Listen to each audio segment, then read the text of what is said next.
राम के जीवन को, उनके चरित्र को, उनके गुणों को मांगने के लिए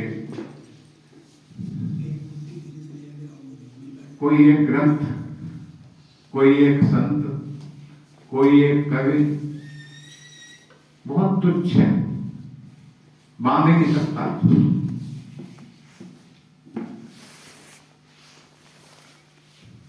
वाल्मीकि को कहना पड़ा,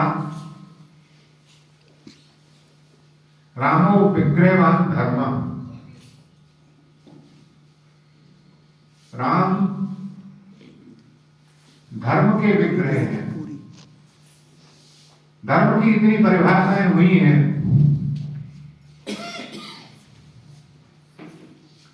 किसी ने कहा परहित सरस धर्म नहीं भाई, किसी ने कहा अहिंसा परमो धर्म, किसी ने कहा सत्य ही धर्म है। वैशेषिक दर्शन ने कह दिया है तो अभ्युदय निश्रेय सिद्धि सधर्म, जिससे अभ्युदय हो, विकास हो और कल्याण की सिद्धि हो जाए वो धर्म है।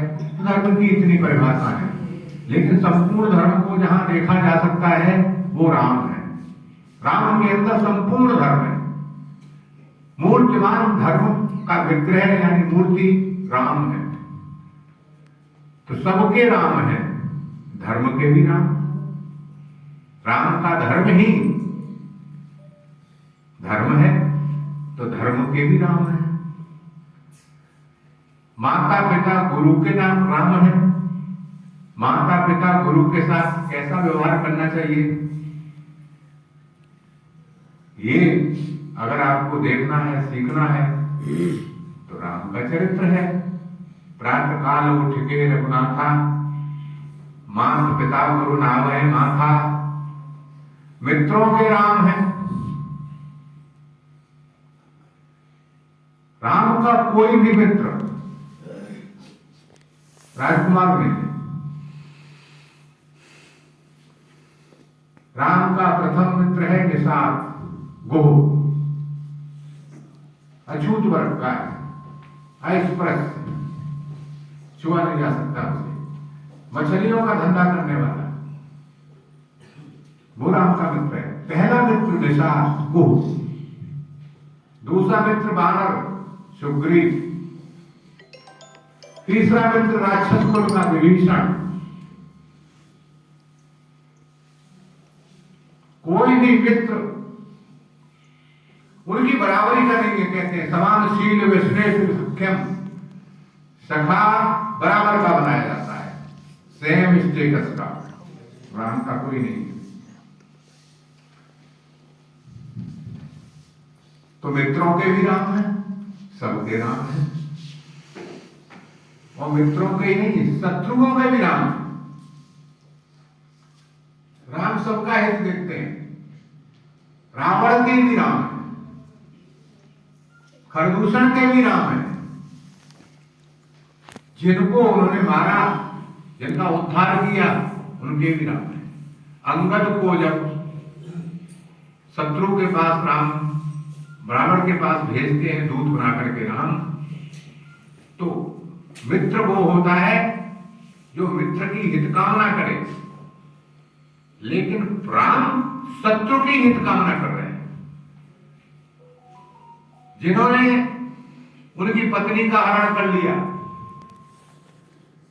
सीता का वियोग जिसने करा दिया, उसके हित का संदेश देकर के सुग्रीव के बाली के पुत्र अंगद को भेजते हैं दूत बना करके, और कहते हैं रिपुसन करिए बत के ही सोई। रिप शत्रु से भी वो बात करना, काज हमार तासु हित होई। हमारा काम बन जाए, सीता वापस आ जाए, इस तरह पुत्र बात करना दूत बन करके तुम, और तासु हित होई, उसका हित हो। ये शत्रु के प्रति व्यवहार है। तो मित्र के भी राम, शत्रु के भी राम, सबके राम। जन्मभूमि के राम, राष्ट्र के राम। लंका विजय के बाद प्रश्न उठा, आज भी होता है कि जिस भूमि को हम जीत लेते हैं वहां शासन करते हैं। राम के सामने भी ये स्थिति आई कि लंका पर राज्य करें, तो कहते हैं ये प्रश्न लक्ष्मण ने उठाया था कि अब तो लंका जीत ली हमने। राम का उत्तर था, अब स्वर्णमयी लंका नवे लक्ष्मण रोचते, ये सोने की लंका मुझे नहीं रुचकर है, मुझे भाती नहीं।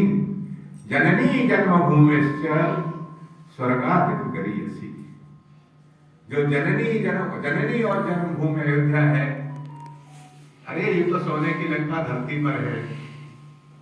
स्वर्गादित गरीयसी, स्वर्ग से भी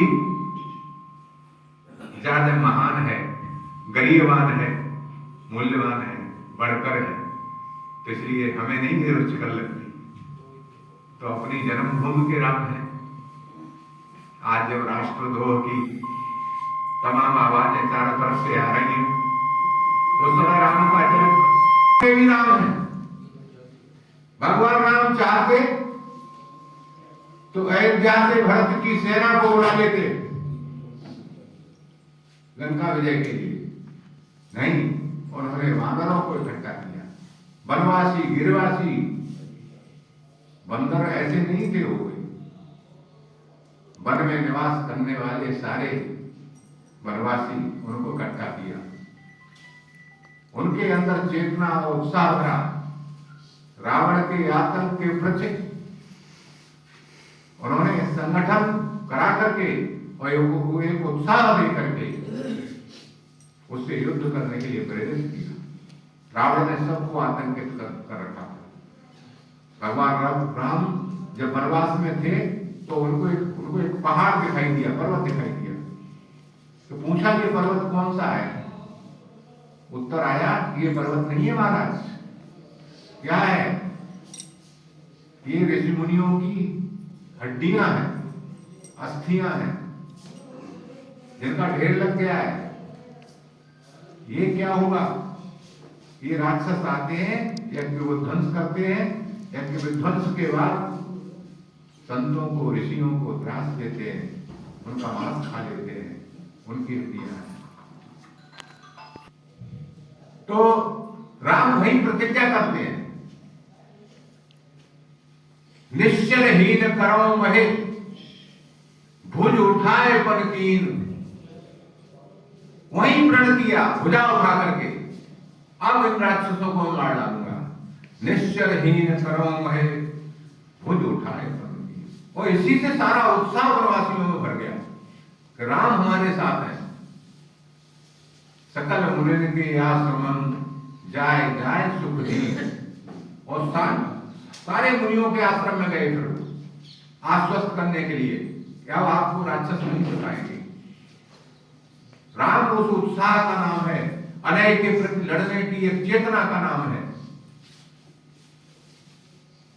आतंकवाद के विरुद्ध आज पूरा विश्व जूझ रहा है, लेकिन सबसे पहले जिसने चेतना ने आवाज उठाई वो राम की आवाज थी। आतंकवाद के विरुद्ध रावण का आतंक, जगह जगह उसने अपने छत्र बिठान दिए थे जो यज्ञ संस्था को नष्ट करना चाहते थे, दैवीय चेतना का विध्वंस करना चाहते थे। तो रावण ने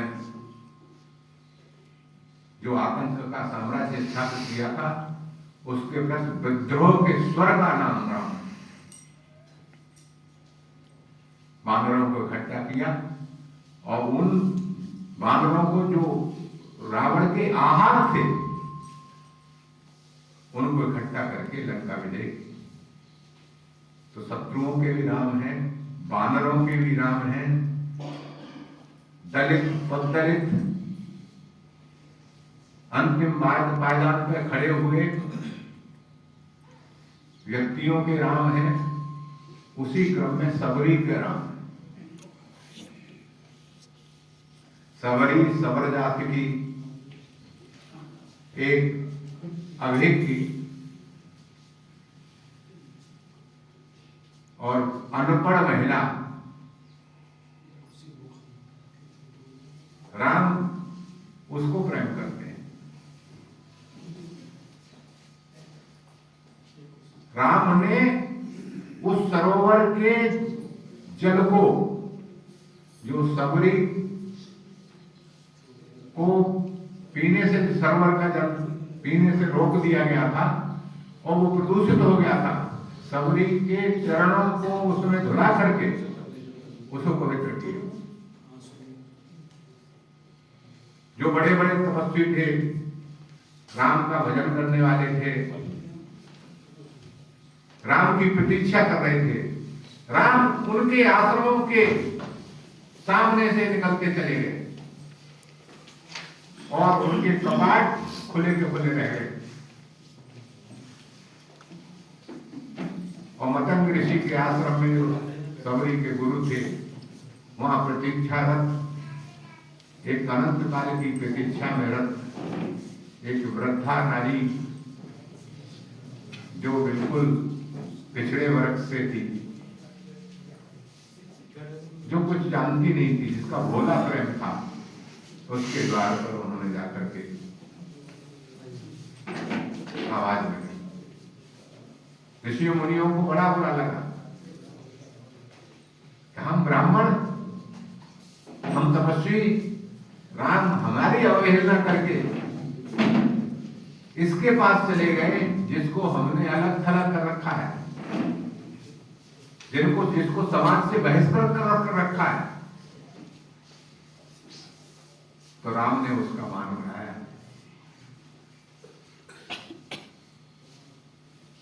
और जब प्रश्न आया, यहां सारा जल प्रदूषित हो गया है, कैसे शुद्ध होगा सरोवर का जल? तो उन्होंने कहा, सबरी के चरणों से धुले हुए जल को इस सरोवर में डालो तो इसमें कमल खिलेंगे, ये निर्मल हो जाएगा, ये जल जो प्रदूषित है ये शुद्ध हो जाएगा, इस सुगंध से भर जाएगा। और ये कराया उन्होंने। तो सामाजिक विषमता के विरुद्ध संघर्षशील संचेतना का नाम राम है। राम सबके राम। राम केवल दशरथ के नहीं है, राम दशमुख के भी है।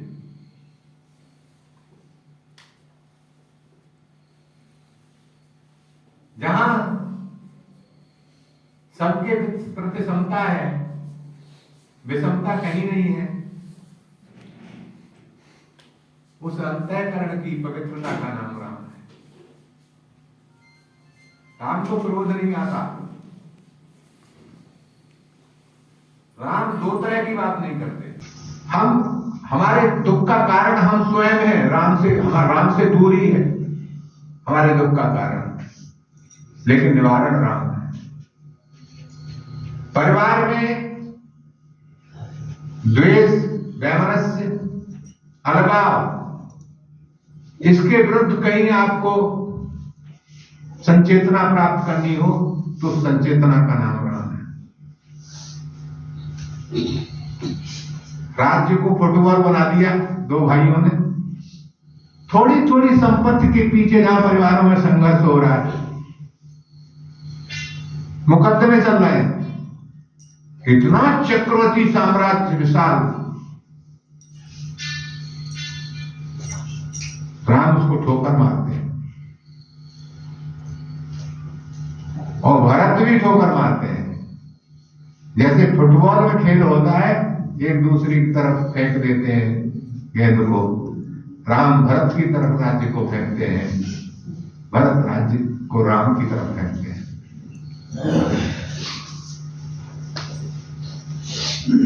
ये संदेश राम के जीवन से निकलता है। अगर ये संदेश वहां से निकल करके हमारे जीवन में आ जाता है तो परिवार के संघर्ष समाप्त हो जाते हैं।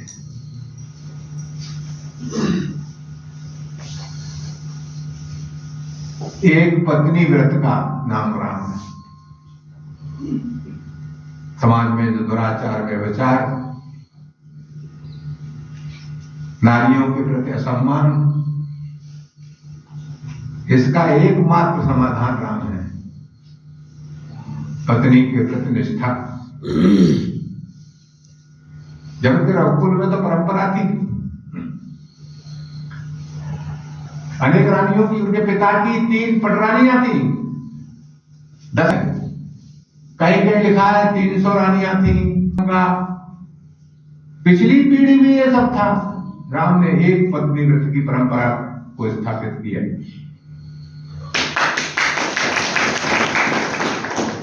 और उसका अनुसरण उनके भाइयों ने भी किया। इसके बाद संपूर्ण समाज को उन्होंने एक चेतना दी कि एक नारी, एक नर एक दूसरे के प्रति अगर निष्ठावान रहते हैं तो हर समस्या का समाधान हो सकता है। बाली का जब वध किया था भगवान राम ने, तो बाली ने आरोप लगाया राम पर, कारण कवननाथ ने मारा, मैं बड़ी शुक्र प्यारा। तो राम ने कहा, मूढ़ तोय रथ से अभिमाना। अब यहां नारी चेतना की बात है, बहुत कम लोग पकड़ पाते हैं। तुझे बहुत अभिमान है इसलिए मारा गया है तू। नारे सिखावन देन काना, और तुझे इसलिए मारा कि तेरी स्त्री तारा ने तुझे सिखाया कि राम जिसके मित्र हो गए उसके प्रति शत्रुता छोड़ दो, सुग्रीव को मारने की अब योजना छोड़ दो, और तुमने नहीं माना। इसके पीछे क्या छिपा हुआ है संदेश ये छिपा हुआ है, जो लोग ये कहते हैं कि स्त्रियों में तो बुद्धि नहीं होती, पत्नी की बात अनसुनी करते हैं, पत्नी से बड़ा कोई मित्र नहीं होता, पत्नी से बड़ा कोई मंत्री नहीं होता। ये संदेश राम देते हैं कि तेरी पत्नी ने तुझे संदेश दिया था और तूने उस पर कान ही नहीं दिया। मूढ़ तो एक सैव अभिमान, कितना अभिमान है कि पत्नी की बात नहीं सुनता। तो जो लोग आप लोगों में पत्नी की बात नहीं सुनते, उनके लिए एक संदेश है। राम इस बात के विरुद्ध है, इस बात के विरुद्ध है राम कि पत्नी की बात मत सुनो। पहला कारण यही था, बाली को उत्तर दिया, पत्नी ने तुझे समझाया और तूने कान नहीं दिया उस पर। तो आज के युग में, समीचीन युग में राम की प्रासंगिकता कम नहीं हुई है। हजारों साल कहता है, कोई लाखों साल कहता है राम के प्राकृतिक के काल को, लेकिन उस युग में, त्रेता युग में, इस संचेतना के स्वर का नाम राम है। तो राम केवल पुरुषों के नहीं है, आप स्त्रियों के भी राम है, पक्ष ले रहे हैं उस समय। कि आपकी अवहेलना, अवज्ञा नहीं होनी चाहिए। राम दशरथ के आंगन में आते हैं, लेकिन रावण के रणांगन में आते हैं। आनंद तो रावण का भी है। दशरथ के आंगन में जो राम है, वही दशमुख के रणांगन में राम है। आप किसी भाव से उनका संबंध बनाइए उनसे, वो आप तक पहुंचते हैं। राम का किसी से इनकार नहीं है, किसी से शत्रुता नहीं है। राम को क्रोध नहीं आता, शांति का स्वर राम है।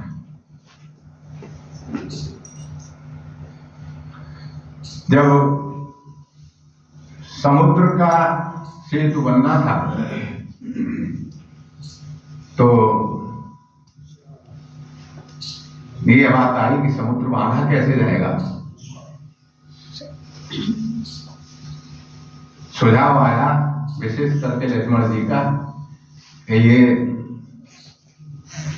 सुखा देना चाहिए समुद्र अग्निबाण से।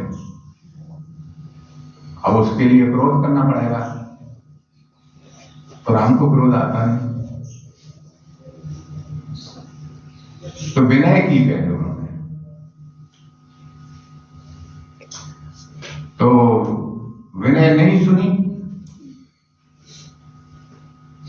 3 दिन तक राम क्रोध की प्रैक्टिस करते रहे। क्रोध किस तरह है?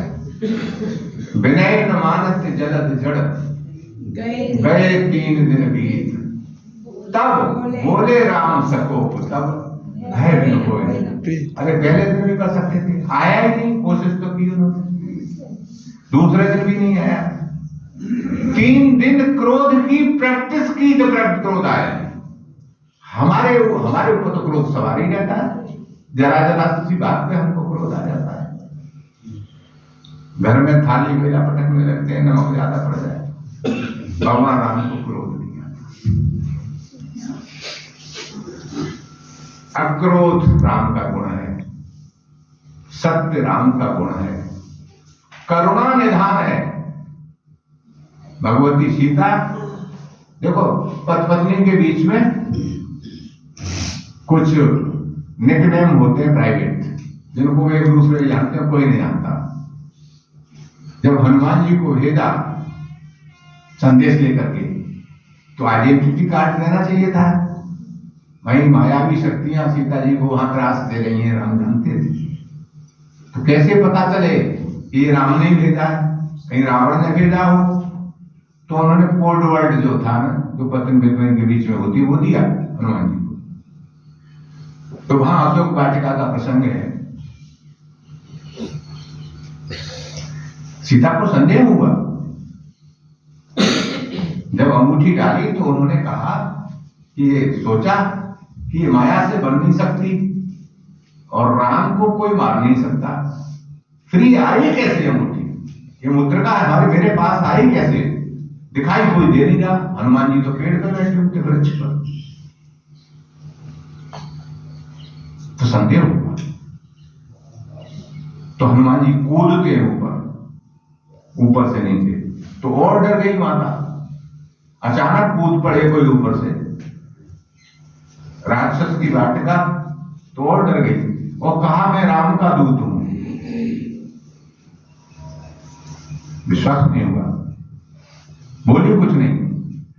सशंकित होकर के हनुमान ये कोड वर्ड से पता है, तो इसका मतलब पक्का राम का दूत है। सत्य शपथ करुणा निधान। करुणा निधान सुनते ही सीता को विश्वास हो गया, इसको तो मेरे उनके अलावा कोई जानता नहीं, इसका मतलब ये बिल्कुल राम का। तब हृदय खोल करके मां और बेटे की बातचीत होती। राम कहते हैं, संदेश भी ऐसा दिया उन्होंने,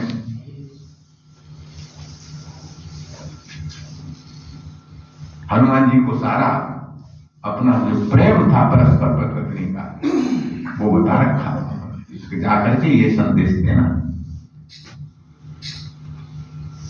हनुमान जी ने संदेश दिया। सीता जी ने कहा मेरा उद्धार प्रभु कब करेंगे? क्या वो मुझसे प्रेम नहीं करते? हनुमान जी राम की स्थिति जानते थे, तो उन्होंने कहा माता पहली बार मिल रहा हूं, इसलिए एक बात कहता हूं, बुरा मत मानना। तुम अपने प्रेम का यहां पर व्याख्यान दे रही हो, मैं प्रेम करती हूं, वो नहीं करते, तो उनका प्रेम तुमसे अधिक राम को दुगना, वो तुमसे दुगना प्रेम करते हैं, मैं जानता हूं। पहली भेंट में ही हनुमान जी कहते थे। तो पत्नी के प्रति कैसा प्रेम है होना चाहिए, इस शिक्षा का नाम राम।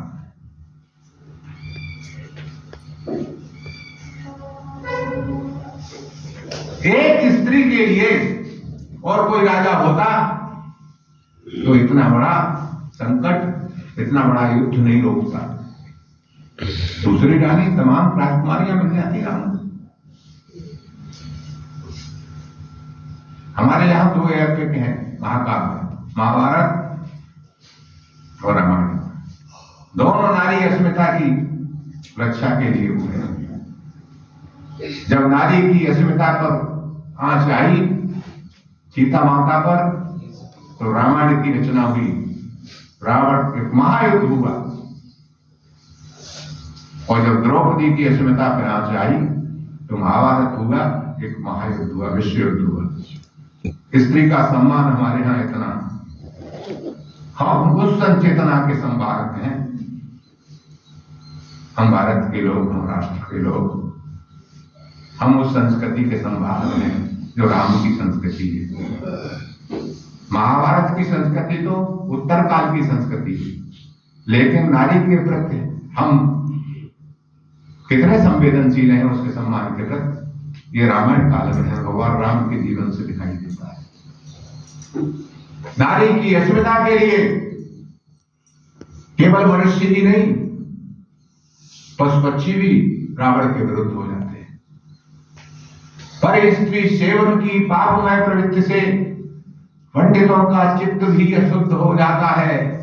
राम और रावण के बीच में न होता युद्ध, धर्म और अधर्म में भी युद्ध हो जाता है। और कौन कौन साथ देता है नारी के लिए? राम जी के संग संग पत्थर भी तैरते हैं। पत्थर कहीं तैरते हैं। ऋषियों का मन भी प्रबुद्ध हो जाता है, सारे ऋषियों की मंत्र शक्ति साथ आ जाती है। पशु पक्षी बानर गिलहरी जटायु सब राम जी का साथ देते और रावण का बंधु भी विरुद्ध हो जाता है। रावण का बंधु, ये चेतना हमको रामायण से होती है। विभीषण छोड़ दिया क्यों? नारी का अपमान कर रहा था, राम जी के साथ आ गया। आज भी अगर राम जी के साथ हमको आना है तो जहां कहीं भी हमारी बहन बेटियों को, हम सोचते हैं हमसे क्या मतलब है, हमारी थोड़ी ही है। कोई किसी को छेड़ रहा है, परेशान कर रहा है, अगर ये सोचते तो जटायु की तो जाति भी मनुष्य की नहीं, वो तक आ गए युद्ध करने के लिए। तो वो संपूर्ण समग्र मेरे राम है, आपके राम है, सबके राम है। देखो कुछ अलग हट करके आज हम बात करना चाहते हैं। रावण और राम दोनों की राह से एक, राह से ही रावण बनता है, राह से राम बनता है। कर्म अलग है। रावण अगर तुलनात्मक दृष्टि से देखा जाए तो राम से हर स्तर पर आगे था। राम क्षत्रिय थे, रावण ब्राह्मण था। राम की विद्वता से रावण की विद्वता कम नहीं थी, अधिक ही थी। राम की तपस्या से रावण की तपस्या बहुत थी। सिर काट काट करके उसने शिव को चढ़ा दिए। रावण मंत्रों का जितना ज्ञाता था, वेद मंत्रों का, और उसका वर्णन शास्त्रों में मिलता है, उसका राम के बारे में उतना नहीं मिलता। हर दृष्टि से राम से बाहर था। बस चारित्रिक दृष्टि से राम से नहीं था। तो मंदोदरी ने कहा केवल तुम्हारा पतन इसलिए हुआ कि तुमने स्त्री पर हाथ डाला।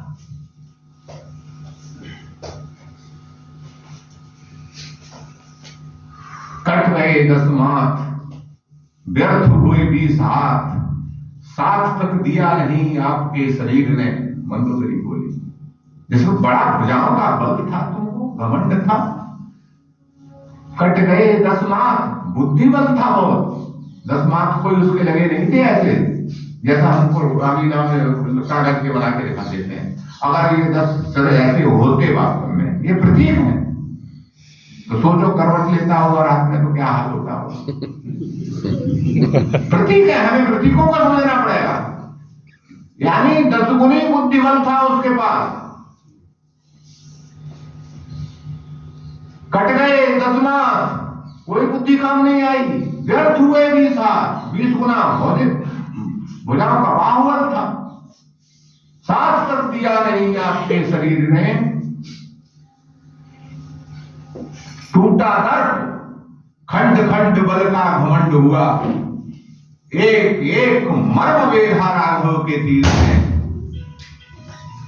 दुनिया कहे तो कहे, किंतु मैं न मानूंगी कि मार डाला आपको वीर रघुवीर ने। राम ने न मारा नाथ, मारा है काम ने। राम ने न मारा नाथ, मारा है काम ने। और जान ले ली जानकी के नैनों के नीर ने। जान ले ली जानकी। पाठशाला का काम करते थे, सारे देवता इस तरह लगे हुए थे। वरुण देव, लेकिन वो भी मारा गया जब नारी की अस्मिता पर उसने हाथ डाला। तो पहला स्वर जो नारी सम्मान के लिए हमारे राष्ट्र में, हमारी संस्कृति में, हमारे सनातन में उठा, वो स्वर की संज्ञा का नाम राम। राम हमारे जीवन से कैसे अलग हो सकते हैं? राम की विशेषता है, राम बलवान होकर के भी निर्बल दिखाई देते हैं। राम बुद्धिमान होकर के भी सामान्य सरल दिखाई देते हैं। राम कठोर होकर के भी कोमल दिखाई देते हैं। कठोरता में कोमलता, कोमलता में कठोरता।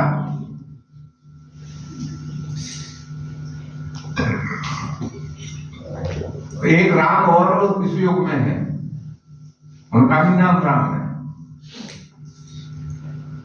उनका नाम है परशुराम। उनका मूल नाम राम है, जमदग्नि नंदन परशुराम। उनको भी अवतार माना गया है। एक ही काल में 2 अवतार हुए हैं। राम को पूर्णावतार कहा गया, परशुराम को अंशावतार कहा गया। कारण क्या था? कारण यह था कि राम केवल राम रहे। परशुराम भी राम ही थे, लेकिन वो परशुराम हो गए। उनका नाम परशुराम नहीं रखा था माता पिता ने, उनका नाम राम रखा था, लेकिन वो परशुराम बन गए। परशुर के पास रहता था फरसा, फरसे को अपना पर्याय बना लिया उन्होंने। धनुष तो इन राम के पास भी था, ये धनुष राम नहीं बने। इनको किसी नहीं कहा ये धनुष वाले। परशुराम माने कौन से राम? परशु वाले राम, परशुराम। लेकिन जब राम कहा गया तो राम के लिए कभी नहीं कहा गया धनुष वाले राम। राम के पास धनुष है और राम के पास परशु है। परशु वाला राम परशुराम है और धनुष वाला राम धनुष राम नहीं है, केवल राम है। ये अंतर है दोनों में। परशुराम के साथ क्रोध है, राम के साथ बोध है। ये बोध में रहते हैं, परशुराम क्रोध में रहते हैं। क्यों? परश है उनके पास। जब संवाद होता है लक्ष्मण से, लक्ष्मण कहते हैं 12 बार दिखाओ कुठारू, शहद उड़ावन फूंक पहाड़ू। फूंक करके पहाड़ उड़ाना चाहते हो, और 12 जिसको दिखाते हैं फंसा दिखाते हैं। जैसे गरीब पूछेगा कोई दादा टाइप का आदमी हो, बार बार चाकू दिखाए, मार दूंगा मार दूंगा। ये प्रवृत्ति परशुराम, राम को परशुराम बना देती है। एक कवि ने तो यहां तक लिखा कि धनुष शिव जी का। शिव जी ने धनुष दिया जनक जी को, तीरध्वज को। धनुष तोड़ा राम ने, राम ने तोड़ा तो राम को कोई प्रॉब्लम नहीं, कोई समस्या नहीं। और जिनने जिनका तोड़ा जनक जी को कोई समस्या नहीं। और जिनका धनुष था शंकर जी, उनको समस्या नहीं। इनको तो कोई उस धनुष से रिश्ता ही नहीं था, और इनको समस्या ही समस्या। हमारे जीवन में भी यही होता है, जहां हमारे लिए कोई समस्या नहीं होती वहां हम खुद समस्या होते हैं। तो परशुराम जी खुद समस्या होते हैं। किसी ने बुलाया नहीं, अपने आप पहुंच गए। किसने तोड़ा किसने तोड़ा। हम भी कभी खड़े हो जाते हैं गली कूचे में जाकर के, कौन यहाँ उधम कर रहा है, कौन आया कौन आया, क्या मतलब है। लक्ष्मण जी खड़े हो गए तो लक्ष्मण जी ने जवाब दिया। तो उन्होंने कहा वाह, छोटा सा बच्चा मुझसे तो बड़े बड़े डर के मारे भागते, ये जवाब दे रहा है। उन्होंने कहा कि ये धनुष जो है, पहले तो राम ने कहा नाथ संबोधन भंजन हारा, कोई है कोई एक दास तुम्हारा, विनम्रता देखी राम की। तो उससे राम से तो इसे लड़ नहीं पाए। लक्ष्मण जी बोलने लगे तो कहा रे नृप बालक काल बस, बोलत तो न संहार। धनु ही कह दिया था कि हमने तो ऐसी धनु ही, मैंने धनुषियां छोटी छोटी बालक में बहुत तोड़ी है। तो उसने कहा शिव जी के धनुष को धनुष धनु ही कह रहा है, धनु ही सम त्रिपुरारे धन विदित सकल संसार। तू ऐसे बोल रहा है कि ये तो बहुत छोटा सा धनुष है, धनु ही है। तुझे बोलने की आदत सऊर नहीं है, संस्कार नहीं, कैसे बोलना चाहिए। तू काल के वश हो गया, तुझे मार डालूंगा मैं। लक्ष्मण जी हंसने लगे तो और चिढ़ गए। ये सब हमारी कहानी है जो क्रोधी लोग हैं। कोई आप बोले कुछ नहीं, अब हंसने लगे। अच्छा हंसता है तो राम से बोले कि तुम इसे समझाते नहीं हो, तुम तो बड़े शिष्ट और सज्जन हो, इसको समझाते नहीं हो। तो राम ने बोले, राम नैन तरेर, राम ने आंखें तरेरी लक्ष्मण की तरफ। तो लक्ष्मण चुप हो गए और वहां से हट करके गुरु जी के पास जाके खड़े हो गए, विश्वामित्र जी के। तो अब कोई समस्या नहीं होनी चाहिए, चुप भी हो गए, वहां से हट भी गए।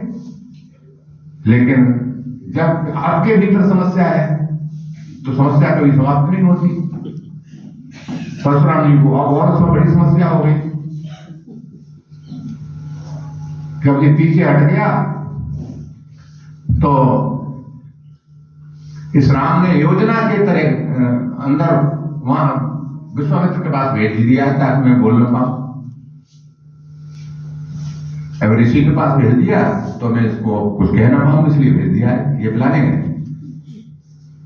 जब लड़ना होता है, घर में भी लड़ाई होती है, तो चुपने वाला जवाब क्यों नहीं देती, और बोलने लगा तो बहुत बोलती है, बहुत बोलता है। लड़ना ही है। तो परशुराम जी की वो स्थिति है, इसलिए परशुराम जी का वो स्तर नहीं बना। राम इससे अलग है। परशुराम जी हर समय फरसा उठाए घूमते हैं, राम जी धनुष तब उठाते हैं जब उसकी आवश्यकता होती है, इसलिए वो धनुष राम नहीं बने। राम ने भी धनुष का खूब प्रयोग किया, परशुराम जी ने परशु का खूब प्रयोग किया, लेकिन परशुराम ने हमेशा परशु को अपने साथ रखा, और जहां आवश्यकता नहीं थी वहां भी परशु का प्रयोग किया। राम ने धनुष का प्रयोग तभी किया जब उसकी आवश्यकता थी। तो राम का जीवन, उनका चरित्र इसलिए संपूर्ण अवतार और संपूर्ण कलाओं का माना जाता है। राम सूर्यवंश में पैदा हुए हैं तो उनको छोटा मत मानना। कहते हैं श्री कृष्ण 16 कलाओं के अवतार हैं। राम सूर्यवंश में आए, 12 राशियां होती है सूर्यवंश, सूर्य की, इसलिए वो पूर्ण है। और कृष्ण चंद्रवंश में आए, चंद्रमा की 16 कलाएं होती हैं, तो कृष्ण भी पूर्ण है, राम भी पूर्ण है। तो राम पूर्ण है, परशुराम इसलिए अपूर्ण है। राम के जीवन में 3 स्त्रियां आती हैं और 3 नगर आते हैं। ये आध्यात्मिक व्याख्या है राम के जीवन की। 3 नगरों का राम के जीवन में वो स्थान है जहां से राम का जीवन मोड़ लेता है, एक टर्न लेता है। पहला है अयोध्या, जहां राम का जन्म होता है। दूसरा है मिथिला, जहां राम का वर्ण होता है। और तीसरी है लंका, जहां सीता का हरण होता है।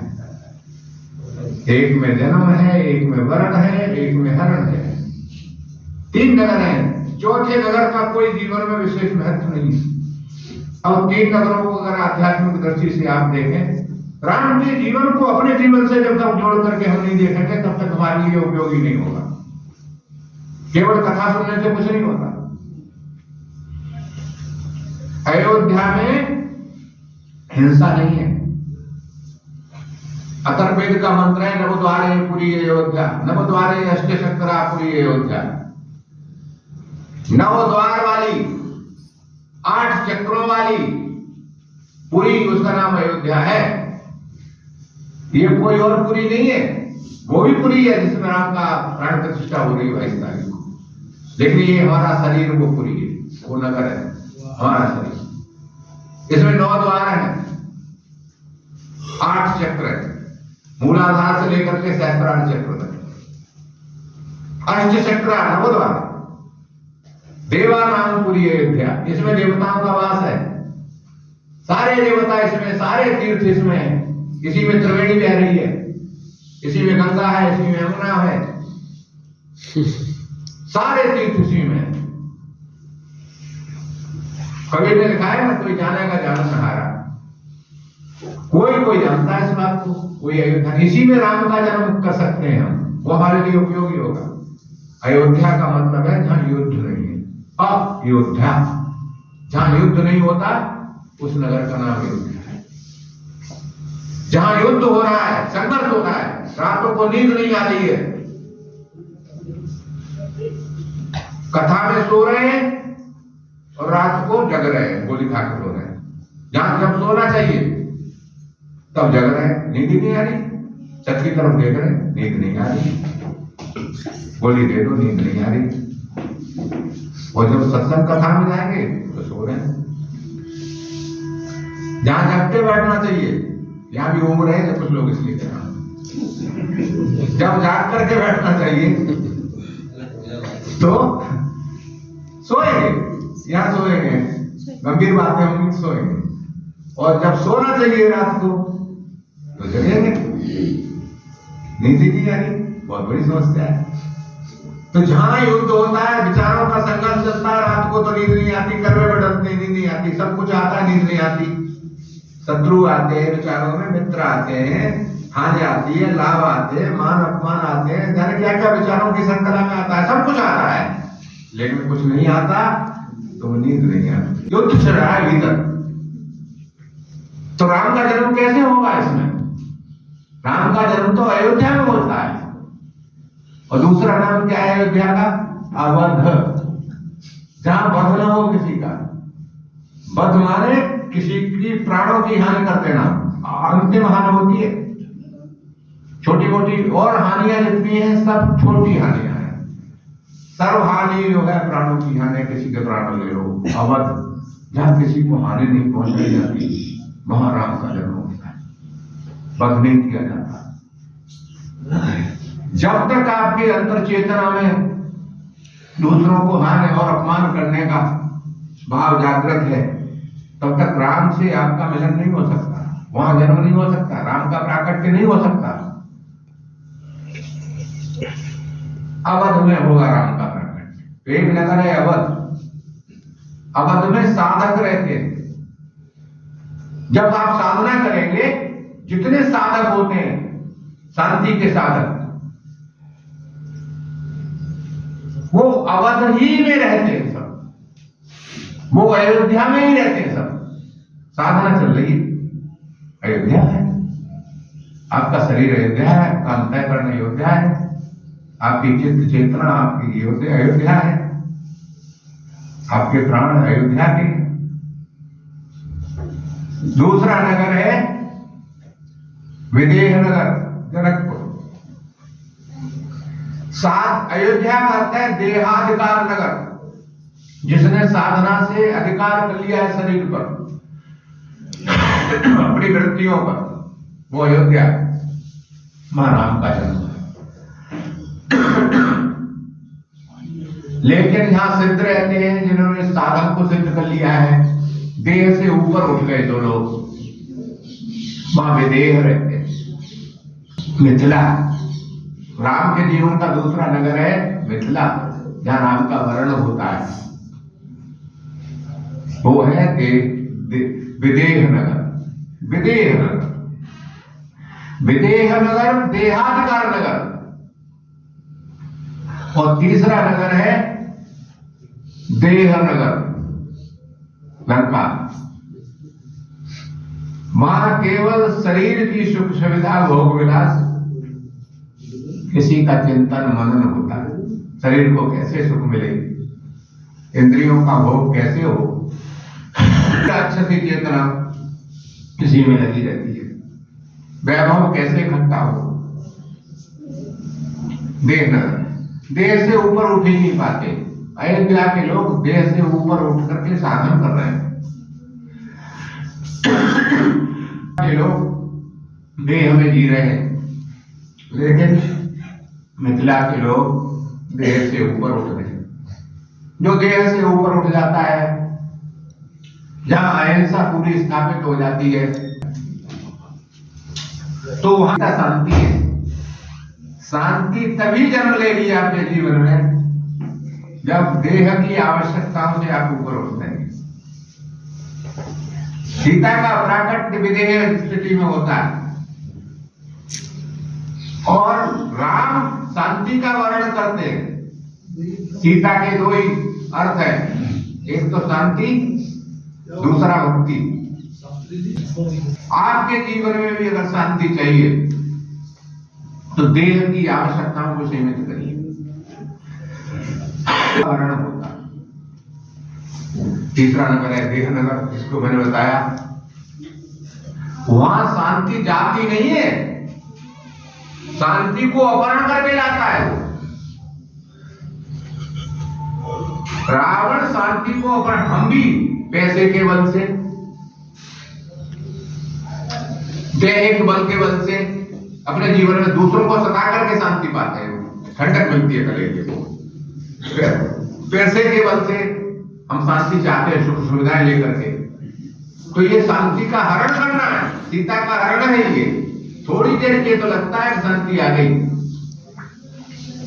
लेकिन शांति टिकती नहीं है और सर्वनाश करा देती है। दूसरे को अशांति देकर के जो तुम शांति लेते हो, सीता का हरण करते हो, वो तुम्हारे जीवन में टिकेगी नहीं और तुम्हारा सर्वनाश करेगी। सारा नगर जल गया, साध अवज्ञा कर फल ऐसा, जरे नगर अनाथ कर दे।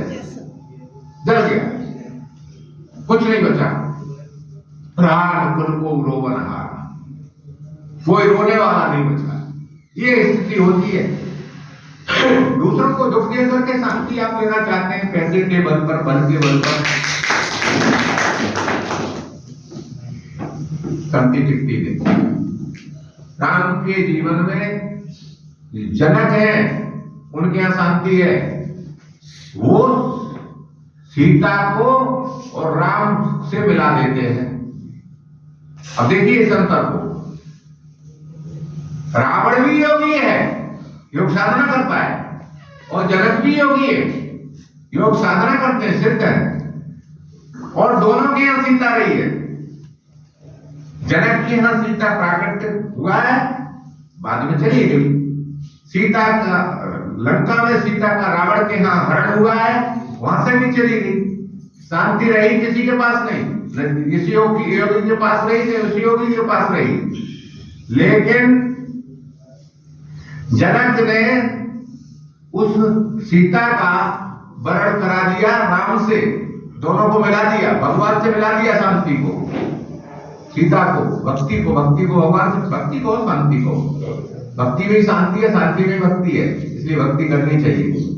दयावादी उन्होंने दूसरे, और रावण ने राम से अलग कर दिया। ये अंतर है। इसलिए रावण का नाश हुआ और जनक जी का विकास हुआ। रावण अलग करता है। ये राम कथा के मार्मिक और रहस्यपूर्ण सूत्र हैं, इनको हमको समझना चाहिए। ये हमारे जीवन से जुड़े हुए सूत्र हैं।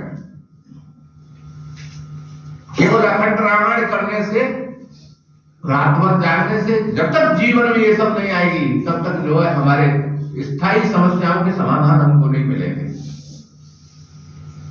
तो राम के जीवन को, राम के चरित्र को एक अलग दृष्टिकोण से देखने की आवश्यकता है। कथा में कि रावण का जो वध हुआ, उसकी नाभि में अमृत था।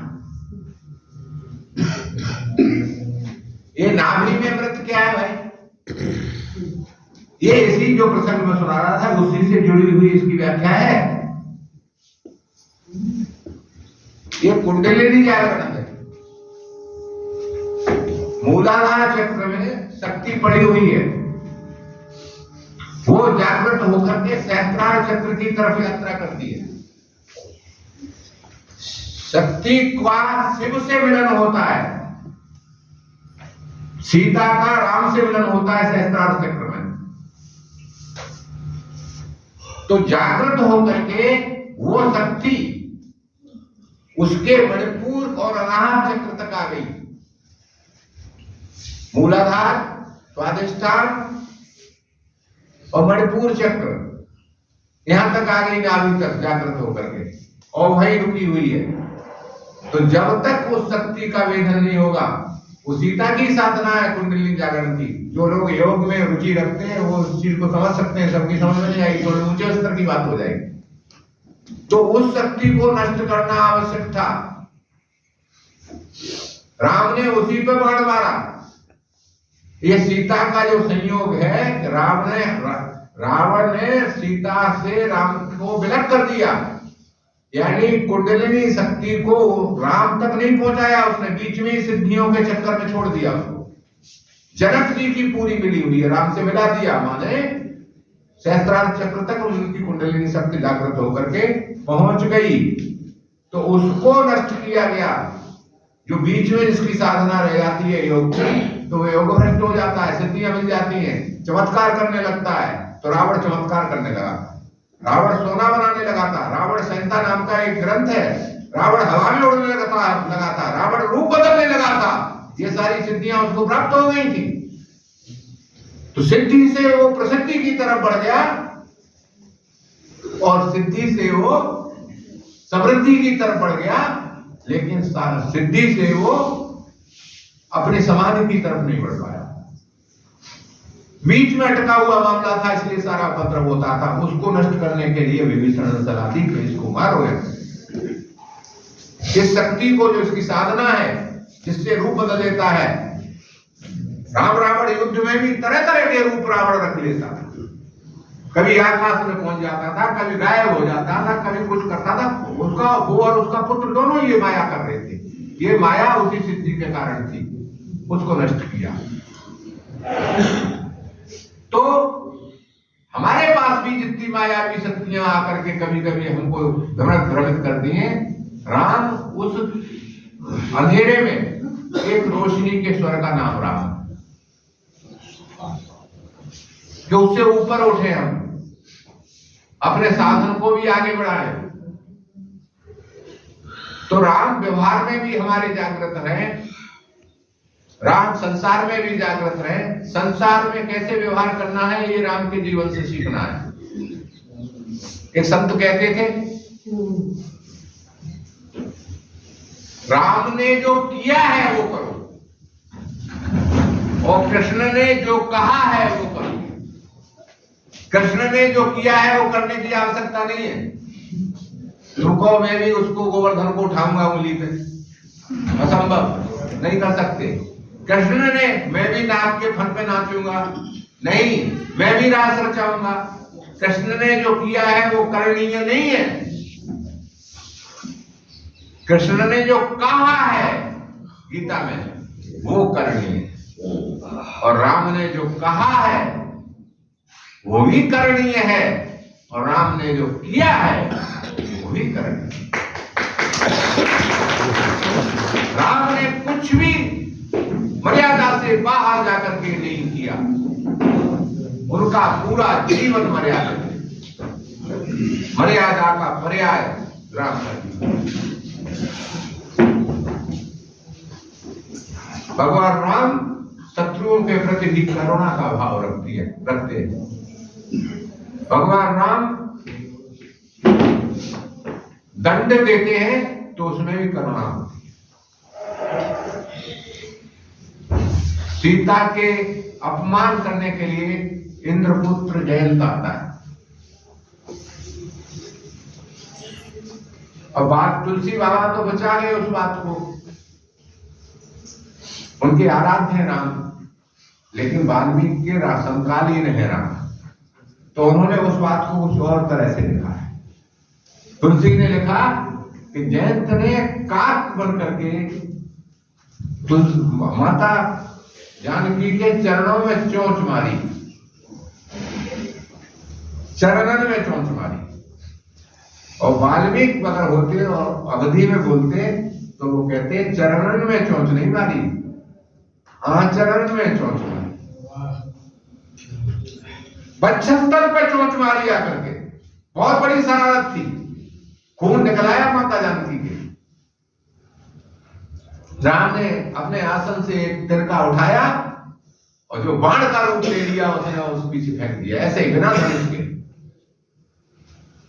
चारों तरफ भागा, किसी ने राम का प्रभाव उसको देखना था, ये कैसे राम या सीता के साथ यहां विलास कर रहे हैं, चित्रकूट में सरकार कर रहे हैं। ये राम नहीं, ब्रह्म नहीं हो सकता। जब वो बाण पीछे पड़ा, शिवलोक गया, इंद्रलोक पिता के पास गया सबसे पहले। इंद्र ने कहा भाग यहां से, नहीं तो मेरा भी नाश हो जाएगा। ब्रह्मलोक गया, शिवलोक हो गया, कहीं शरण उसको नहीं मिली, केवल संत के यहां शरण मिलती है। नारद देखा विकल जयंता, लागे दया कोमल चित संता। उनको दया लागी, जीव निकली हुई है, सांस उखड़ी हुई है, बाण पीछे लगा हुआ है। नारद के कारण बाण स्थिर हो गया थोड़ी देर के लिए। तो उसने कहा, नारद जी ने कहा बिना पूछे कहा, तेरा और कहीं उद्धार नहीं हो सकता, इस बाण से पीछा नहीं छूट सकता। तूने जिनका प्रभाव देखने के लिए परीक्षा ली है, अब प्रभाव तो तूने देख लिया, अब उनका भाव भी देख ले, थोड़ा सा स्वभाव भी देख ले।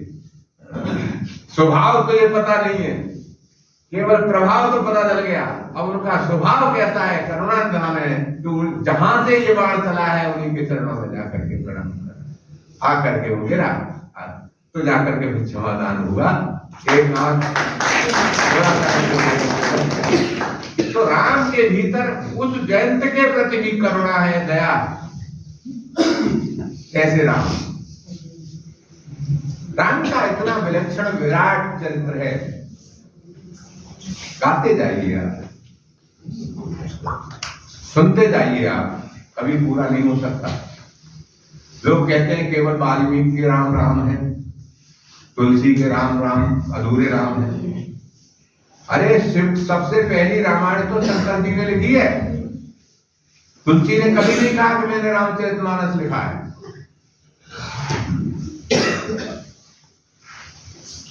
रच महेश निज मानस राखा, किसने बनाया रामचरितमानस को? महेश। रचयिता कौन है रामचरितमानस के? महेश, शिव जी। कहां रखा उन्होंने रच करके?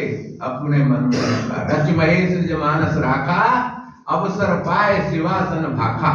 और पहली श्रोता रामचरितमानस की। रामचरितमानस तो वाल्मीकि रामायण से भी पहले था। पहली श्रोता माता पार्वती, अवसर पाए शिवासन।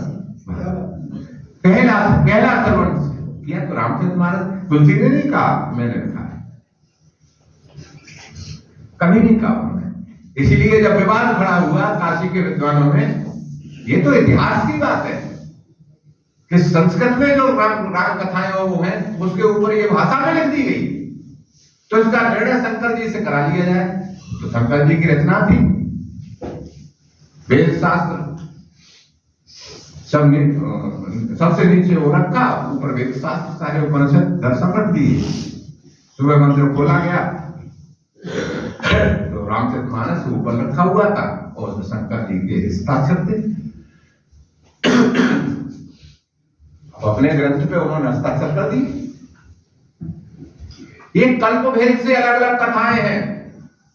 हम समझते हैं कि एक ही कथा, हर युग में राम आते हैं, हर कल्प में राम आते हैं, थोड़े उनके चरित्रों में, थोड़ी कहानियों में, थोड़ी उनके कथानक में, थोड़े उसमें व्यवहार में अंतर आ जाते हैं, इसलिए हमको अंतर दिखाई देता है। यहाँ ये लिखा है, वहां वो लिखा है, ये विवाद का विषय नहीं है। हर कल्प के आवश्यकता के अनुसार थोड़ा सा चरित्र में वो भेद हो जाता है, इसलिए राम के जीवन पर कभी विवाद नहीं करना चाहिए। यही कारण है राम पर तब लिखा गया था और राम पर अब भी लिखा जा रहा है। तब लिखा गया वो भी पूरा नहीं था और उसको एडिशनल करने के लिए अब और लिखा जा रहा है, लेकिन वो भी पूरा नहीं। संपूर्ण राम को कोई व्याख्या नहीं कर सकता।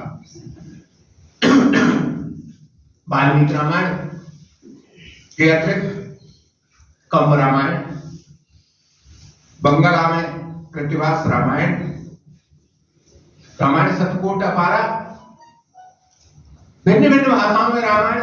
आधुनिक युग में भी अगर देखा जाए साहित्य की दृष्टि से, यहाँ साहित्य विद्वान भी बैठे हुए हैं, तो रामचरितमानस से साहित्यिक दृष्टि से उच्च कोटि की रामायण रामचंद्र का है, केशव। लेकिन उसे कितने लोग जानते हैं? केवल कोर्स में पढ़ाई जा सकती है, विद्वानों के बीच उसकी चर्चा हो सकती है, लेकिन रामचरितमानस एक अनपढ़ व्यक्ति को भी इसकी चौपाई याद है। जन जन में, घर घर में रामचरितमानस चला गया। तुलसी का विद्वता की दृष्टि से, छंद की दृष्टि से केशवदास बहुत ऊंचाई पर खड़े। ऐसा कोई छंद नहीं है जिसका उन्होंने प्रयोग नहीं किया। अंतर क्यों हुआ? क्यों हुआ ये सब? उसकी प्रसिद्धि क्यों नहीं हुई? सोचने का विषय, विचार करने का विषय।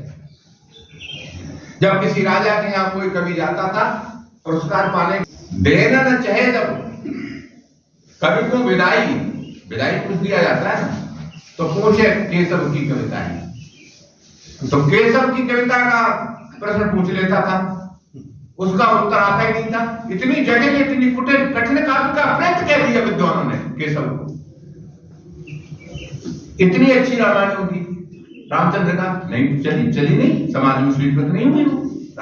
हुआ कारण क्या है? कारण है अंतर चेतना का, जो बात मैं समझाना चाहता हूं आप लोगों को। केशव की अंतर चेतना प्रसिद्ध पाने की है, प्रसिद्ध नहीं मिली। और रामचरितमानस की चेतना तुलसीदास की प्रसिद्धि पाने की नहीं है।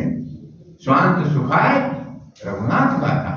अपने सुख के लिए आप राम से जुड़िए, अंतःकरण के सुख के लिए राम से जुड़िए। अब एक उदाहरण से आप समझ लीजिए, जो विद्वान लोग हैं, क्या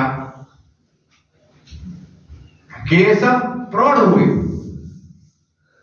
तो बाल पकते हैं कान के पास सबके, तो कुछ कन्याओं ने बाबा कह दिया, बाबा राम राम। उन्होंने कहा ये तो अनर्थ हो गया, बताओ लड़कियां हमसे बाबा कहने लगे। तो उन्होंने दुआ लिखा, केशव केसन अस करी जस आयु न कराए, और चंद्र बदन मृग लोचनी बाबा कहे जाए। अब इस चेतना ने रामचंद्र का लिखी है। चेतना नहीं है साधु वाली, कथा संतों की, साधुओं की है, भगवान राम की है, लेकिन अंतर चेतना साधुओं वाली नहीं है। केशव जी की विद्वता पूरी है उनके अंदर। अब इसी दृष्टि को, इसी विषय को तुलसी की तरफ देखो। तो तुलसी ने बहुत लंबी उम्र पाई, बहुत लंबी उम्र पाई। केशवदास ने भी नहीं पाई। वृद्ध हुए, शरीर का बल घटा, कानों से सुनना कम हो गया, आंखों में दृष्टि दोष हो गया, दिखाई नहीं दिया, मोतिया आ गया, सब कुछ होता है, सबके साथ होता है, तुलसी बाबा के साथ हुआ। तो राम सबके राम, कवियों के भी राम है, अलग अलग जैसी दृष्टि है। वैसे राम वैभीषण मुक्त के भी राम है, साकेत में अभी भी राम पर लिखा जा रहा है, आगे भी लिखा जाएगा, लेकिन राम कभी संपूर्ण नहीं होंगे। राम हमारे काम के हैं और हम सब राम के। राम से इस राष्ट्र की पहचान है, और राष्ट्र है जब तक तब तक राम है। राम में ही राष्ट्र का विश्राम है, राम में ही सब कुछ है और सब कुछ में राम है। हमारे और राम के हृदय का जब तक सेतु नहीं बनता तब तक राम अलग अलग दृष्टि से दिखाई देते हैं। सुर संत हित लीन मनुज अवतार, विप्रों के भी राम है, देवताओं के भी राम है, संत के भी राम है, सबरी के भी राम है। देखो एक बात मुझे याद आ रही है, राम को समझना है और तुलसी की चेतना को समझना है तो विनय पत्रिका को देखना पड़ेगा। भगवान राम जब पहली बार ससुराल गए जनकपुर, तो वहां उनकी बहुत पहुनाई हुई। मिथिला में भी पहुनाई बहुत प्रसिद्ध है। मैं भी एक कवि सम्मेलन करके आया, 7-8 दिन उन लोगों ने देखा। वहां की मिथिला की पहुनाई यानी जो मेहमान आते हैं, मेहमानदारी बहुत प्रसिद्ध है। तो कई दिन रोका, तरह तरह के व्यंजन मिथिला में खिलाए गए। अब सबरी के प्रति जो प्रेम है राम का, तो वहां पूछा कैसा बना है यहाँ का खाना बताओ। पूछते हैं, खाते तो मेहमान से पूछते हैं कैसा बना है, कैसा स्वाद है। तो राम कहते हैं घर में भी और गुरुगृह, वशिष्ठ जी के यहाँ भी भोजन मिलता था। प्रिय सदन, और जो मित्रों के यहाँ वहां उनकी माताएं भी खिलाती थी, और सासुरे, और यहाँ जहां जब भई पहुनाई, जहां हमने पहुनाई हुई, खूब खातिरदारी हुई, तब कहीं सबरी के फलन की न रुचिर भादरी पाई। इन सब जगह वो स्वाद नहीं आया जो सबरी के फलों में आया। तो ये राम है, सबरी के फलों को पसंद करते हैं, व्यंजनों को पसंद नहीं करते। तो इस चेतना को हमें समाज में, अपने में, परिवार में जागृत करके रखना है, तब हमारे काम के राम होंगे। तो आज का विषय था, बहुत लंबा खिंच रहा है, हमें लगता है। सबके राम है, मेरे भी राम है, आपके भी राम है, सारे संसार के राम है, सारे ब्रह्मांड के राम है। उन राम को मेरा बहुत बहुत प्रणाम। जय श्री राम, जय श्री राम, जय श्री